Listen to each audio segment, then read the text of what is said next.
our preliminary data is in support of the soy dust product being a replacement for graphite or talc lubricants.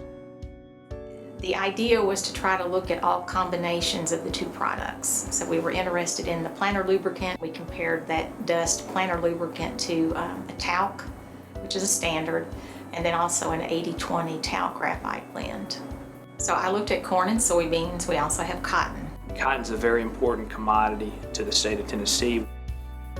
I think the goal would be to make sure, at least in my mind, that dust is equivalent to the products that are already on the market. With our research, our main goal was to make sure we weren't negatively impacting early season growth. In Tennessee, we fall along the northern edge of the cotton belt, so the first 40 days of growth are very important to making a profitable crop.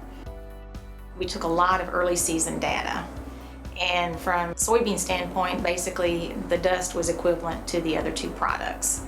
And so even though we didn't see any differences, that's actually a good thing. It says that, you know, with the planting equipment used to plant soybeans, it's equivalent. In corn, for most of our measurements, it was similar. From the standpoint of I think our final stands were the same. Bigger ratings, fresh weights were all the same for dust, talc, and the talc graphite blend. The soy-based lubricant could be an alternative for the talc and graphite lubricants. And so my job when putting in this trial was operating the tractor and just kind of overall managing everything, all the components of the trial, making sure all the different lubricants were correctly used, getting everything back out and cleaned out of the hoppers, getting seeds switched out, things of that nature.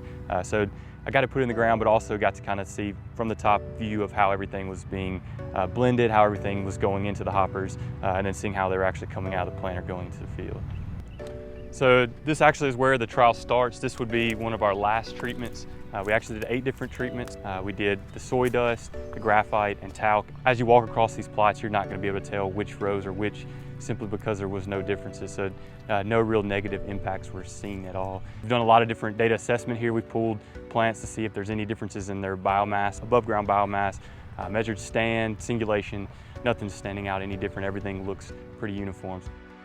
The dust was less dusty than talc or the talc graphite blend, and that was nice. If the planter lubricant is, you know, not going to be listed as a carcinogen, you know, like the talc or those other products, the worker or handler safety to me is big.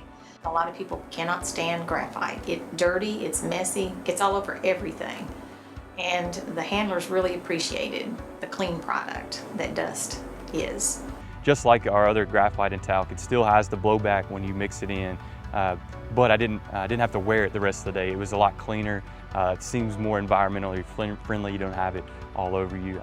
You could maybe wear your Sunday's best when you're using soy dust. Not going to happen with graphite or talc products. I think that's the biggest thing, is that we saw a product that didn't have any differences between what's currently on the market, so you shouldn't see any drawback to using the product. But it's a soybean-based product, so a lot of our growers here, it's something that their crop's going to go to, so it's also benefiting them as a producer. So it'd be really attractive to use it going forward. Our growers typically have soybeans in the mix. Using a soy-based product, however small it may be, having one other soy-based product would probably positively impact their bottom line and profitability.